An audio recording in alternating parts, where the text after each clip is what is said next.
Bueno, pues muchas gracias por acompañarnos. Este es conversatorio número 50 de México Libertario. México Libertario, bueno, tiene una presencia en redes sociales, Facebook, Twitter, por si no nos conocen, bueno, ahí nos pueden encontrar.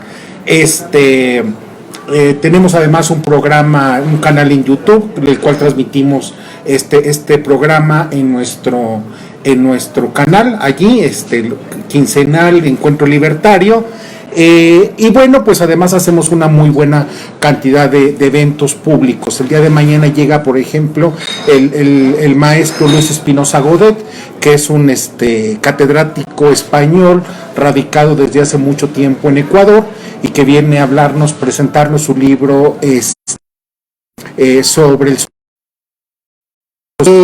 a Daniel Lacalle, a Vanessa Vallejo, a Andrea Rondón, y bueno, junto con, ahora se suma el maestro Espinosa, y en un mes vamos a tener a Antonella Marti.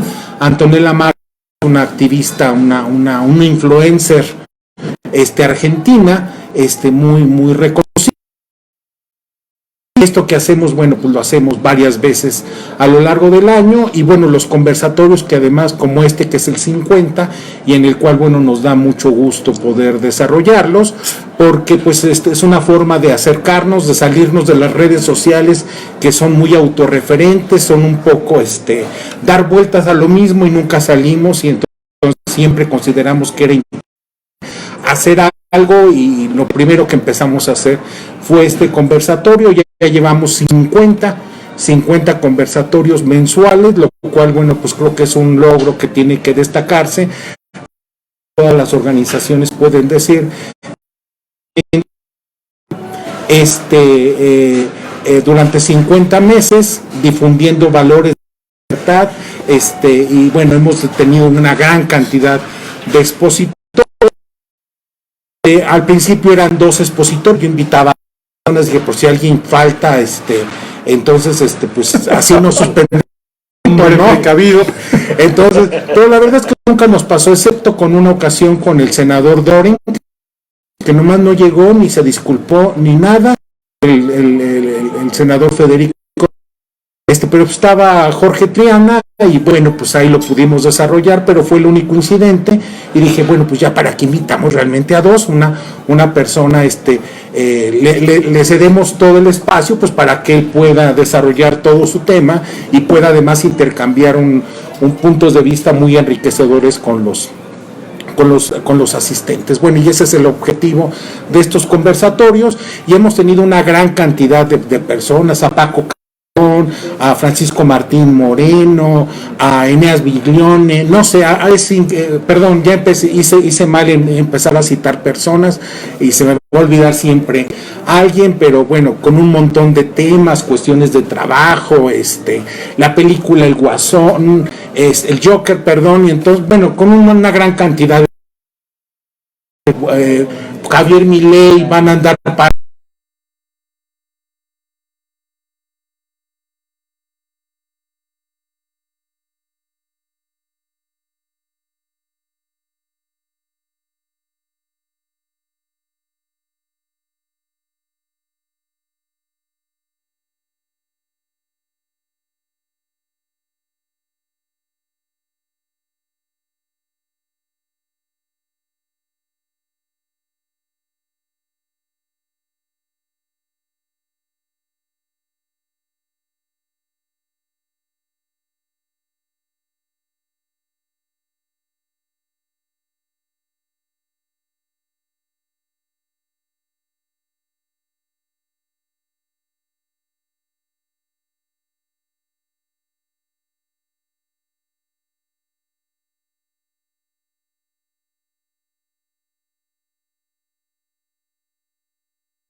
entre los alumnos que doy clase, noto que ya el marxismo no está tan arraigado como todavía hará 5 o 10 años.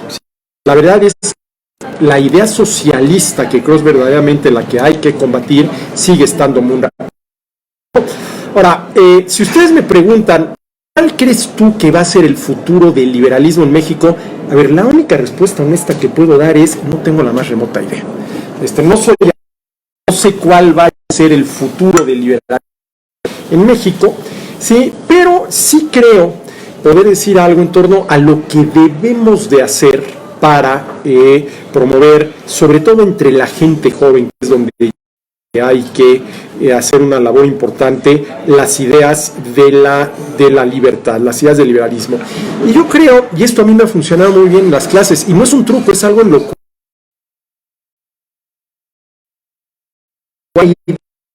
se vida de cómo debe ser la sociedad y cómo deben comportarse los seres humanos. Tener una idea de cómo debe ser la sociedad, cómo deben comportarse los seres humanos, pues el liberalismo no es una ideología, porque para mí el liberalismo es un principio. Respetando los derechos de los demás, haz lo que quieras. Esta idea me surgió por la famosísima frase de San Agustín: ama y haz lo que quieras. Ya estaba yo con el haz lo que quieras, ama y haz lo que quieras, y dije, bueno, a ver, respeta los derechos de los demás y haz lo que quieras. ¿Sí? Entonces, para mí el liberalismo es fundamentalmente eso, porque ¿cuál es el único límite a la libertad de cada quien? Los derechos de los demás. ¿Sí? Los derechos de los demás. Ahora, me podrán decir, ¿pero qué es o no ya? En algún momento del sexenio de Fox, dijo, inclusive alguien hizo la caricatura, creo que en el periódico El Economista, dijo Martita, que México era como un gran buque, un gran barco, dijo, y el presidente Fox es el timonel. Yo no sé por qué me imaginé a mí mismo como Ben-Hur, encadenado al banco ahí para remar al ritmo que te toquen los tambores en función del ritmo. Dije, no, espérame, si el país no es un barco con un timonel que nos va a todos, al final de cuentas, hacia donde él quiere. ¿Cómo que lo que nos hace falta es una sociedad monotemática, ¿no? Un solo proyecto, ¿sí? En cambio, imaginemos una sociedad donde hay muchísimos proyectos, por ejemplo, en el ámbito empresarial. ¿Qué preferimos? ¿Un solo proyecto o muchos proyectos? Pues evidentemente muchos proyectos, ¿no?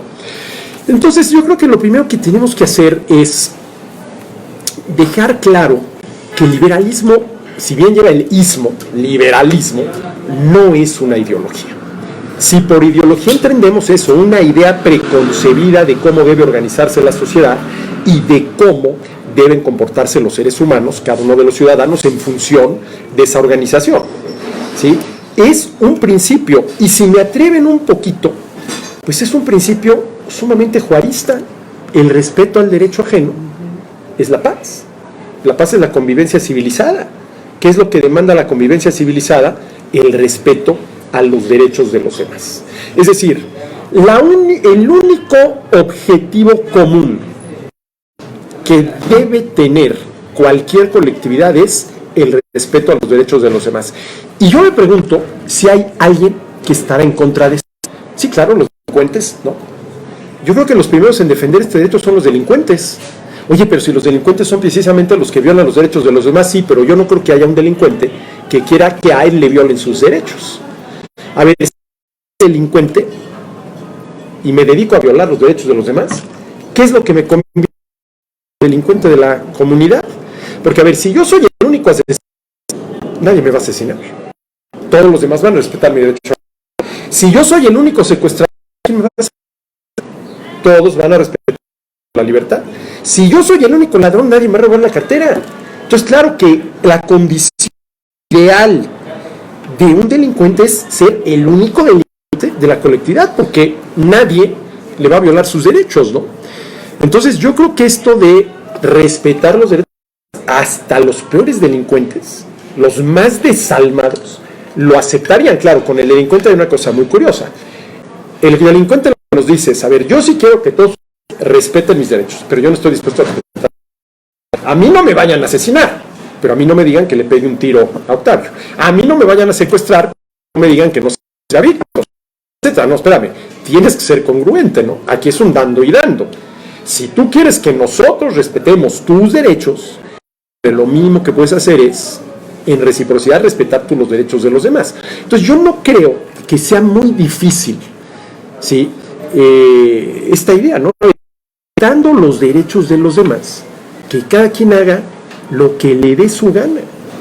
Es decir, en el ejercicio pleno de su libertad. Eso sí, no se te olvide que la libertad va ligada a dos R's: riesgo y, sobre todo, llamémosle así, los derechos.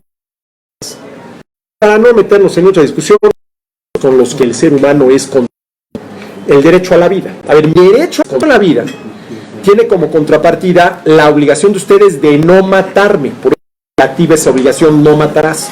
Mi derecho a la libertad tiene como contrapartida la obligación de ustedes de no secuestrarme. Mi derecho a la propiedad tiene la obligación de ustedes no robarme, ¿sí? De obligaciones negativas. Y luego hay otros derechos que tienen como contrapartida obligaciones positivas, por ejemplo, los derechos contractuales, ¿sí? Si entre Mauricio y yo decidimos intercambiar un acto de compraventa, en tiempo y forma lo que él ya me vendió, y ese derecho de Mauricio tiene como contrapartida mía la obligación de pagárselo. Y esos son derechos ¿qué? Contractuales, que son los que las personas establecemos voluntariamente, derechos y obligaciones contractuales, ¿no? Entonces, ¿por qué venía todo esto? Por el tema de qué son los derechos. A ver, ¿tenemos o no tenemos los seres humanos derecho a la alimentación? Bueno, antes de derecho o no, tenemos hambre. Antes de derecho o no, tenemos hambre, es decir, es una necesidad, ¿no? De entrar. Y esto yo se lo digo a mis alumnos, ¿no? Porque yo, muchachos, antes que otra cosa, lo que tenemos es hambre, ¿no? Entonces tenemos la necesidad de comer, ¿sí? Pero, sí, dicen, oiga, profesor, pero es que el cuarto constitucional, lo quinto, ahorita siempre me equivoco, dice que toda persona tiene derecho a la alimentación nutritiva, suficiente y de calidad. Y yo no sé por qué no le agregaron y bien condimentada. Hombre, sabrosita, pues ya que la sopita esté bien hecha, ¿no? Como la hacía mi abuela. Y bueno, ya puestos a pedir y sushi los jueves, ¿no? El jueves de sushi, ¿no? Bueno, sí, eso dice el artículo. Y luego, ¿qué dice? El Estado lo garantizará. El Estado lo garantizará. Y es donde empiezan los problemas, porque a ver, ¿qué tipo de obligación supone mi derecho a la alimentación? A ver, vamos a ver, yo tengo derecho a la alimentación. Bueno, ¿qué tipo de obligación supone mi derecho a la alimentación respecto a ustedes? A ver, una obligación positiva. Ustedes tienen la obligación de darme de comer. Porque si así es, perdón que se los diga, pero han fallado. Ni una manzanita me trajeron. Es que eso le digo yo a mis alumnos, ¿no? Ni una, la típica manzanita en el escritorio del profe, ¿no? Propiedad. ¿Sí? Entonces aquí el problema es una constitución. Toda persona tiene derecho a la alimentación nutritiva, suficiente y de calidad. Y luego dice, el Estado lo garantizará. ¿Qué tipo de que es la que tiene ahí el Estado? ¿Negativa o positiva? Bueno, que positiva. El Estado me va a dar de comer. ¿Y cómo por qué? Social, por alguna manera mal entendida del bien común, etcétera, etcétera, ¿sí?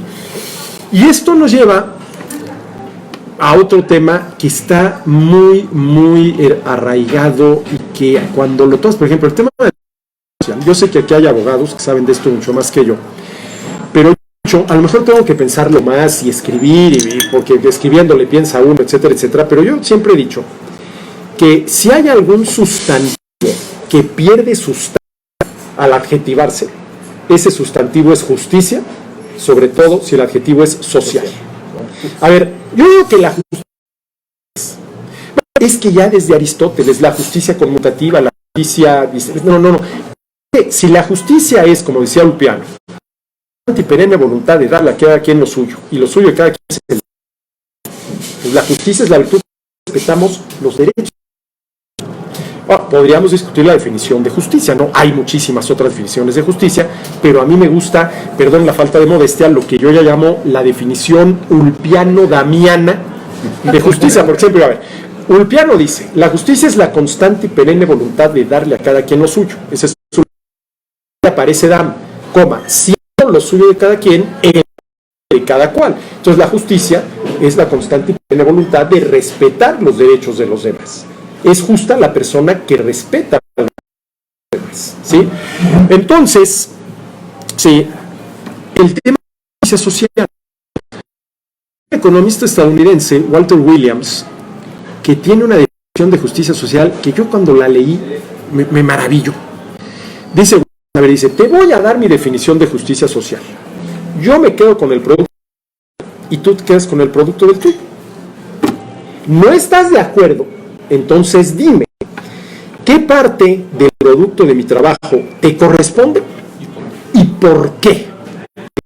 A ver, ¿cuál es la única respuesta sensata al por qué? A ver, vamos a suponer que yo les digo, miren, dado que quiero circunstancias muy concretas, ¿no?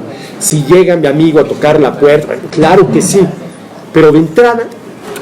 ¿Y qué pasa con el que no es capaz, por alguna circunstancia ajena a él, a satisfacer sus propias necesidades? Esa es una pregunta muy interesante, pero esos casos yo creo que son más bien la excepción que la regla, ¿no? Sí. La excepción que la regla, ¿no? ¿Sí?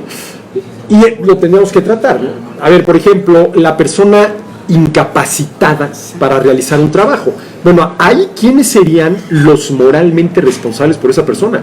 De entrada, los familiares, los amigos, qué sé yo, ¿no? Digo, ¿sí? Pero independientemente de esos casos que son muy interesantes, maravillo de que no haya surgido aquí en la universidad un ¿sí? Ahora que se murió, que se levante en contra de la esclavitud. ¿Pero cuál esclavitud, profesor? ¿Sí? Hay un amparo donde dice que el servicio social es una versión equiparada a la esclavitud.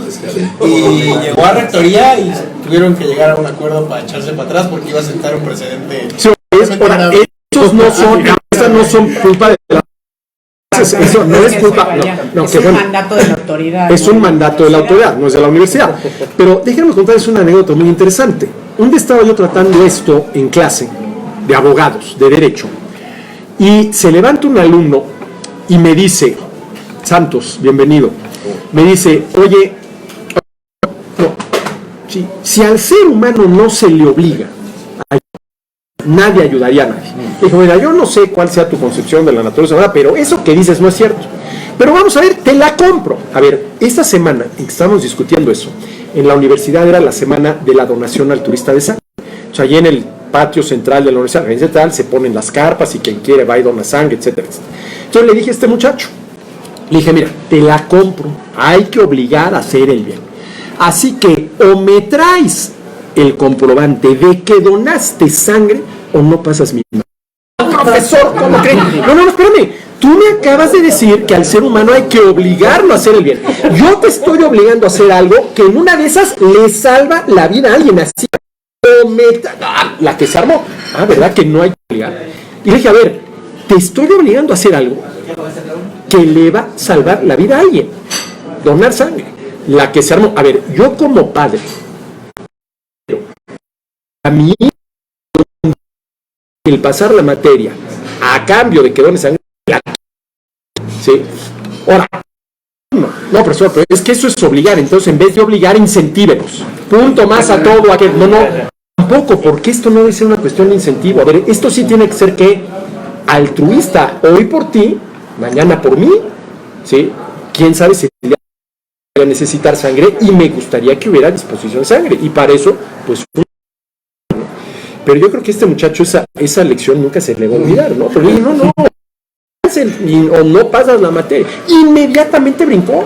Dijo, oye, pues qué poquito te duró la convicción, no hay que obligarlo. Ahora, a ver, aquí cuál es otro de los problemas. El llamado Estado benefactor, cuyo principal agente es el gobierno redistribuidor del ingreso. Ese es el problema. ¿Sí? Porque gracias al gobierno redistribuidor del ingreso, se nos obliga una y otra vez a indirectamente ayudar a los demás. ¿Sí? Y miren, aquí recuerdo una frase de Ayn Rand, que Rand tiene frases de veras. Dice Rand, a ver, Tú no debes exigir que un tercero haga por ti lo que tú directamente no puedes hacer. A ver, yo no puedo todas las mañanas esperar a que salga de su casa y a punta de pistola obligarlo a que me dé el desayuno de mis hijos. A ver, sí puedo. No veo. Si yo hiciera eso, ¿qué estoy haciendo? Le estoy robando. Hombre, es para darle de comer a mis hijos. Para darle de comer a mis hijos, ¿no?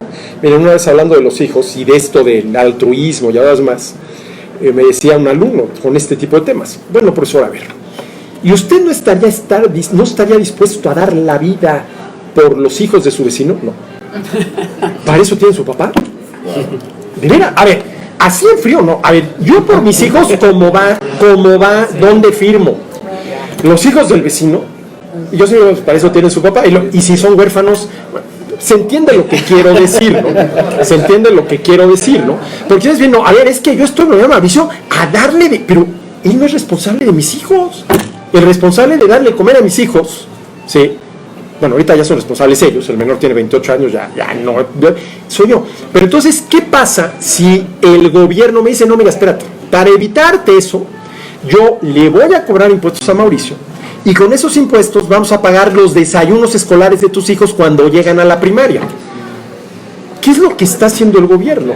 Obligando a Mauricio indirectamente, ¿sí?, a cumplir una obligación, darle de comer a mis hijos, que no es de él. Y entonces generas una ¿qué? Sociedad irresponsables. Y a ver, es ahí los mimes, donde tú ves, donde yo veo uno de los principales problemas con relación a estas ideas de liberalismo, ¿no? Esa idea de que el Estado debe satisfacer necesidades, ¿sí?, que está arraigadísima. El agravante de que haya muchas necesidades se han identificado como derechos, y como la tarea, a ver, del gobierno es garantizar derechos, con lo cual yo estaría de acuerdo, que sean verdaderamente derechos. Pero entonces yo le digo, la alimentación es un derecho y la tarea del gobierno es garantizar derechos, entonces el gobierno tiene que garantizarte ese derecho, para lo cual tiene que satisfacer una necesidad, y eso ya es algo muy distinto. Y es allí donde yo veo el problema del liberalismo. Inclusive se me ha ocurrido que tendríamos que inventar una nueva ideología, que ya dije que esto no es una ideología, pero sí un nuevo principio, que en vez de hablar del liberalismo, habláramos del propietarismo, de la propiedad. A ver, nadie creo que abiertamente expresa en contra en el fondo lo que quieren es esclavizar a nosotros, pero no es decir, a ver, ¿quién va a estar en contra de eso? Pero tú, a ver, si un político abiertamente ataca la libertad, probablemente la tenga perdida. Pero si abiertamente ataca la propiedad, y por ejemplo la propiedad de los medios de producción, etcétera, ahí puede jalar, ¿sí?, muchos simpatizantes. Es ahí donde yo veo, ¿sí?, la principal amenaza hoy en día. No tanto como el ataque directo en contra de la libertad, sino el ataque indirecto a la libertad por medio de los ataques a la propiedad. Oye, pero ¿cómo se puede atacar a la libertad indirectamente por medio de la propiedad? Bueno, muy sencillo. La propiedad privada es la condición de... Bueno, a ver, en ese país, el derecho a la libertad individual para trabajar, emprender, invertir, producir, lo que ustedes gusten y manden, está plenamente reconocido, puntualmente definido y jurídicamente garantizado. Pero supongan que en ese mismo país está prohibido cualquier tipo de propiedad privada sobre los medios de producción. Cualquier tipo. Entonces, a ver, dado eso, yo no puedo tener en propiedad privada un martillo, que es uno de los medios de producción necesarios para poder dedicarme a la carpintería. Échenme la mano en esto. La Declaración de los Derechos Universales del Hombre de la Revolución Francesa de 1700, ¿qué año fue? Bueno, del que haya sido, ya 76. No lo recuerdo ahorita, 76. 89 fue 89. la... 76 fue la de Estados Unidos. Bueno, la francesa, 89. sí, 89, sí. inmediatamente después del derecho a la libertad, se habla del derecho a la propiedad. Si ustedes analizan la Declaración de los Derechos Humanos del 48, 1948, 46, ¿o cuándo fue? 48. ¿Sí? 48. La propiedad se menciona, creo que hasta el artículo 16, y nada más de pasadita. Esto es muy interesante porque, a ver, ¿qué pasó en esos 150 años, 170 años de paso? ¿Por qué se olvidó la propiedad? Sí. Es lo interesante, creo yo, la batalla que debemos de dar, no tanto por el lado de la libertad. A ver, tú ahorita llegas con los alumnos, oye, a ver, ¿quién de ustedes está al final a favor de que se legalice el... Bueno, la gran mayoría dice que sí, y no necesariamente porque sean marihuanos, espero que no lo sean, ¿no? Sino porque entienden y si se los explicas. Pero ya cuando hablas en propiedad, le dices, oye, pero es que son dos caras de la misma moneda, entonces no seas inconsistente, son dos caras de la misma moneda, ¿sí? Son dos caras de la misma moneda.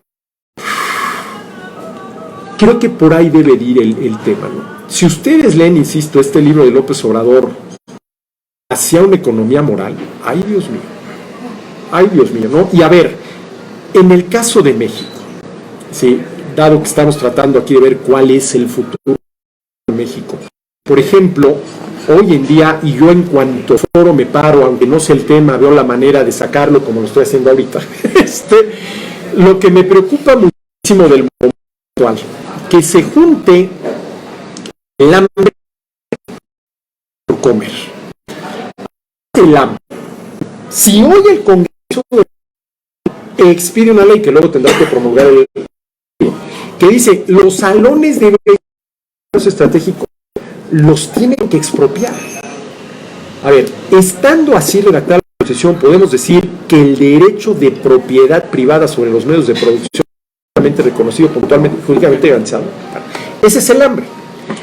¿Qué es el gusto por comer? Las ideas de verdad, a ver,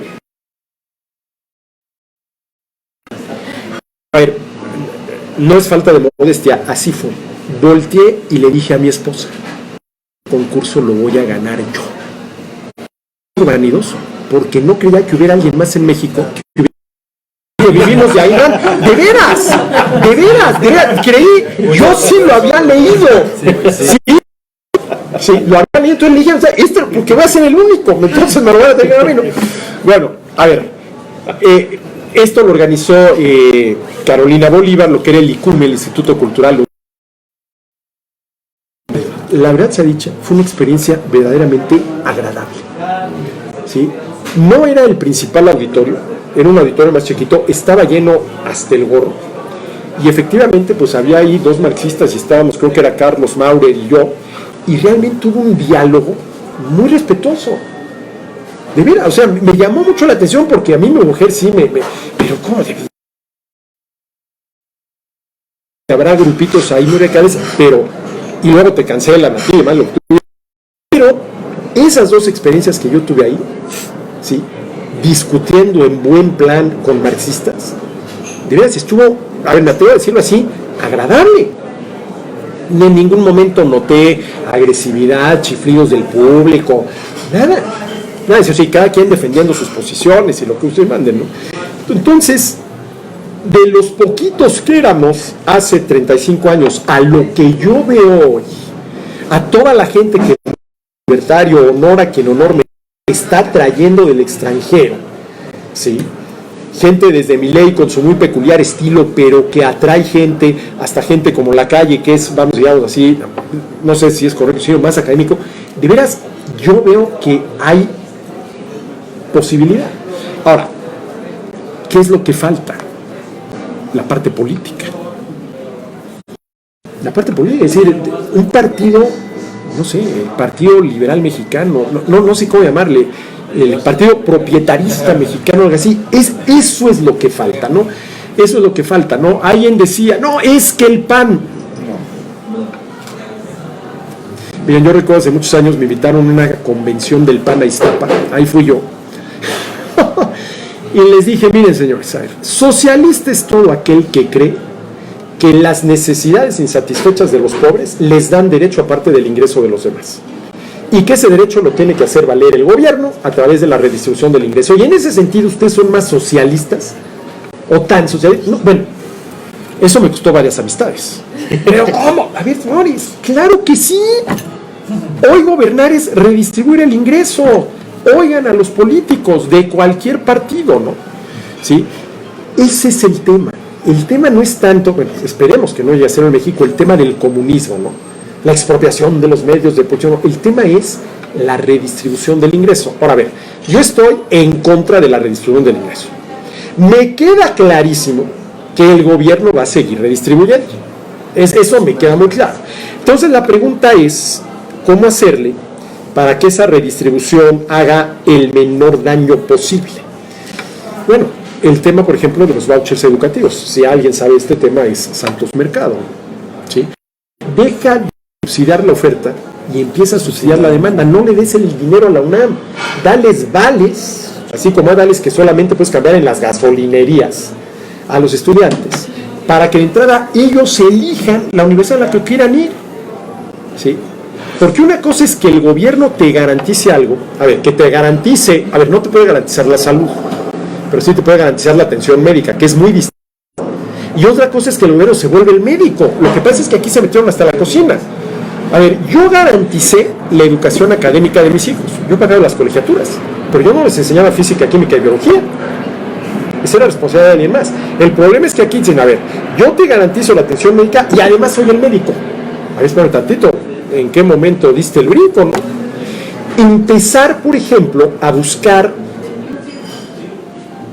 no sé si decir mejores maneras o maneras menos malas de redistribución del ingreso, que en una de esas a la largas hacen que la redistribución ya sea insuficiente. Porque, a ver, ¿cuál es la mejor política social? Aquella que al paso del tiempo ya no es necesaria porque ya la gente se vale por sí misma, ¿no? La gente se vale por sí misma, ¿no? Pero yo me pregunto, a ver, ¿ustedes imaginan a un político como nuestro, el Ganso, para no llamarle de otra manera, ¿no? Porque ya tiene muchos apodos, en un país Suiza, como Luxemburgo? Necesitas de los pobres. Para ser un político tipo necesitas de los pobres, ¿sí? Necesitas de los pobres, ¿no? Entonces, el tema de la redistribución, el tema de la justicia social, y sobre todo, si me dicen el gran pendiente en México, la parte política, ¿no? Y obviamente mucho más difusión académica. Bueno, a ver, me llama muchísimo la atención. A ver, hace año y medio, en la Universidad Panamericana, en la Facultad de Filosofía, uno de los profesores, que fue alumno mío en su momento, ¿sí?, Fernando Galindo, armó un seminario sobre liberalismo. No sé cómo estuvo porque yo no sé, pero leyeron a liberales. Inclusive hicieron un grupo de WhatsApp que eran liberales de Miscuac, y muy... A ver, me llamó la atención porque... A ver, ¿cómo estoy yo categorizado en la UP? Es liberal. Y ya que otro que fue alumno mío, que estudió en Alemania su doctorado en filosofía, lo haya hecho, me dijo, uy, qué bueno, no sé qué tan crítico fue, etcétera, etcétera, pero me llamó, y además se metieron a las fuentes, a leer a las fuentes, ¿no? Entonces, qué bueno que ya hay alguien más ahí, ¿sí?, que esté expuesto a esto, ¿no? Entonces, la parte académica es importante, la parte de los medios es importante, ¿sí? A ver, hay quien dice, no, es que aquí están cooptando todos los medios. A ver, se dice cada cosa de López Obrador que dices, a ver, hombre, así como hay quien le echa porra, pero hay quien le pega cuantas veces puede, ¿no? También inclusive en los medios electrónicos, ¿no? En los medios electrónicos, ¿no? Pero todo esto hay que multiplicar, todo esto hay que hacer un esfuerzo enorme, todo en estas épocas, ¿no? Y sobre todo la gran lección, porque ustedes sabrán que cuando cae el muro de Berlín, pues los liberales, yo honestamente nunca me vi tan optimista, ¿no? Y miren que mi suegro me decía, ay muchacho, eres peligrosamente optimista, así me decía mi suegro, peligrosamente optimista, pero yo nunca caí, por ejemplo, en la tesis de Fukuyama, que dijo que con la queda del muro de Berlín, el liberalismo democrático ya había ganado, era el fin de la historia en términos hegelianos, porque ya no hay contradicciones, entonces, no, vean lo que estamos ahorita. Es decir, ahorita, como yo lo comento con mis amigos, dice, es increíble que nosotros, la gente de mi edad, hoy estamos teniendo las mismas conversaciones con los mismos temas que de jovencitos escuchábamos, que papás con nuestros tíos y sus amigos en las épocas de Echeverría López Portillo. Exactamente la misma preocupación. El eterno retorno. Entonces también no dormirnos en nuestros laureles, ¿no? Porque, y a ver, esto suena terriblemente marxista, ¿no? Pero hacer una autocrítica, ¿no? Hacer una autocrítica, a ver, ¿qué falló con el neoliberalismo? Bueno, a ver, primero que nada, ¿realmente fue liberalismo? No. De Salinas, dije, a ver, esto es un pragmatismo liberalizante. El Tratado de Libre Comercio, la autonomía del Banco de México. Pero mientras no se toque la Constitución, esto que les acabo de decir, a mí no me vengan con el cuento que esto es liberal, es pragmatismo liberalizante. Pero así que ya será un liberalismo de principio, pues la verdad es que no. La verdad es que no, ¿sí? Por ejemplo, también otro tema, ¿no? Es que ahora resulta que si por algo México no califica al próximo mundial, dentro de 2 años, ¿quién creen ustedes que va a tener la culpa? El neoliberalismo. Pues claro, el neoliberalismo. Y también hacerles ver que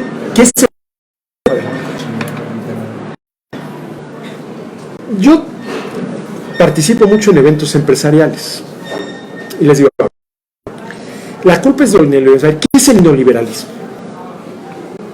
Bueno, a ver, en economía el neoliberalismo es lo que se conoce como el consenso de Washington. Son muy sensatos, dicho sea de paso, que va desde disciplina fiscal hasta respeto a los derechos de propiedad, que se propusieron en 1989 como un camino a seguir para salir de los estancamientos con inflación que tuvimos en los 80, el caso de México en el sexenio de Miguel de la Madrid.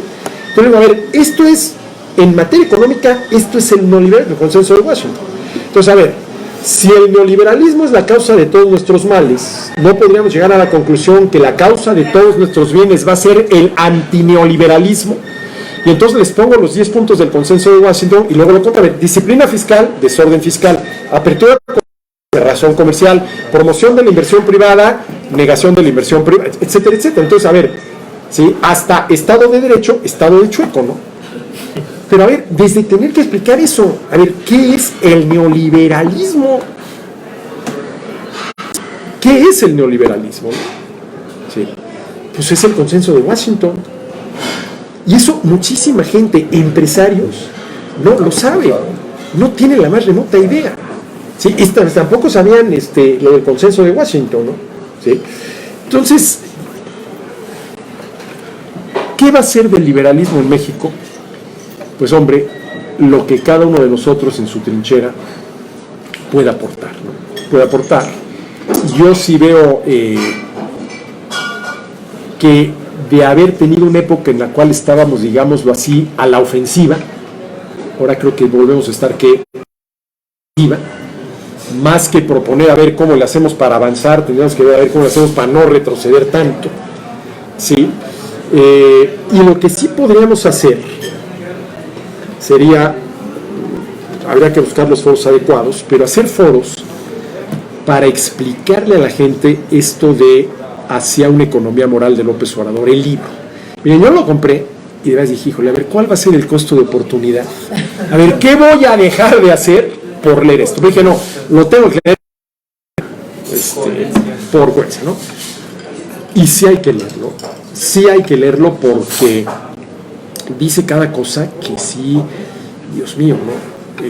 Se ve claramente que este hombre, en el mejor de los casos, no lo dice así, pero se le entra en línea, considera que la iniciativa privada es un mal necesario, que lo que verdaderamente importa es el Estado, el gobierno. Dice, los sectores estratégicos tienen que estar en las manos del Estado. Y dice, bueno, pues ya están en las manos del Estado. Sí, el problema es que le puede sumar sectores estratégicos, los que tú gustes y mandes, ¿no? Los que tú gustes y mandes, y el tema de los empresarios, ¿no? Yo no sé ustedes qué piensen de lo que pasó hace algunas semanas en Palacio Nacional, pero ay, Dios mío, desde el tamal con atole, ¿no? Tamal con atole. Nada más faltó que López Obrador les dijera, y disculpen que no pase yo a darles el atole con el dedo, porque son muchos y nos vamos a tardar mucho. Pero yo sí esperaba. A ver, lo ideal hubiera sido que ahí en Palacio Nacional un vocero de los empresarios, a ver, señor, espéreme tantito. antes de la rifa y la compra de boletos, esto y otro. Les recomiendo mucho que lean, si no lo hicieron, el artículo de Jorge Suárez Vélez, el jueves 21 de febrero, hace 15 días, en el Reforma. Si están suscritos a Reforma, lo pueden en internet. Es lo que dice, a ver, o los empresarios levantan la voz ahorita, o la van a acabar pagando muy caro. Muy caro. Y lo que pasó en Palacio Nacional, a ver, a lo mejor es nada más la forma, pero dice mucho. Yo te invito a Palacio Nacional para pedirte una cooperacha de por lo menos, 20 millones de pesos, por lo menos, 20 millones de pesos. Y te doy de merendar un tamal con atole.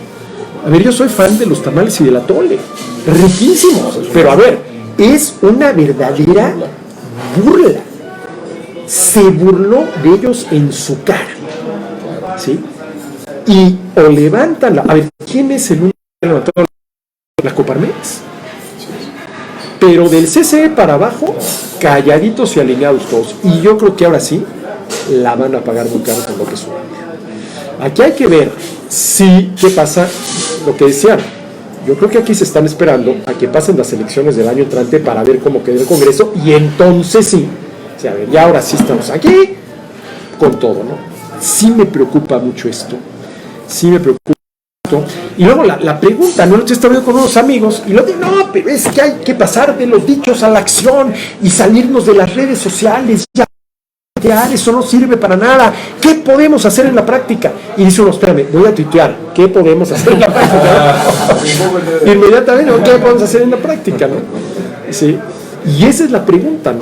Hay mucha gente que dice, bueno, yo quiero ser, ¿qué? Me sumo al movimiento de Calderón, me voy con el PAN. Ya tenemos a Calderón otra vez dividiendo más, ¿no? En vez de sumar, dividiendo más, ¿no? Que me parece que es un error. Es un error, pero ahora claro, mi suegro decía que era peligrosamente optimista. ¿Cuál es la gran ventaja de todo esto? Pues que nos obliga a estar más atentos, a afinar los argumentos, a no bajar la guardia, como que, a ver, esto es cierto. Cuando empezó todo esto, el gobierno de López Obrador, llevaría 5 o 6 meses, ¿sí? Y me dice mi mujer, oye, te veo como reanimado. Como que con más enjundia. Le digo, pues sí, es que ahora sí, o le metemos más enjundia o no, claro. Y sí es cierto, ¿no? Es decir, vuelves ya no tanto a hombre, que si subes o bajas la tasa de interés, bueno, que al final con eso de menos, sino ya temas de mucho más fondo como que acabo de mencionar de la Constitución, ¿no? Entonces, yo ya no sé, Víctor, si dije algo que valga la pena en todo esto, pero más que otra cosa creo que me sirvió así con desfogue, pero hombre, ya fue aquí un monólogo terrible, ¿por qué no abrimos? No sé, Víctor, hasta qué horas tengamos. Sí, no, yo adelante. Encantado de la vida. Al ratito traen el tamal y en la tole. Entonces aquí seguimos, pero si abrimos el diálogo, encantado. Aquí está Santos, que también puede, sí, Octavio, en fin, por favor.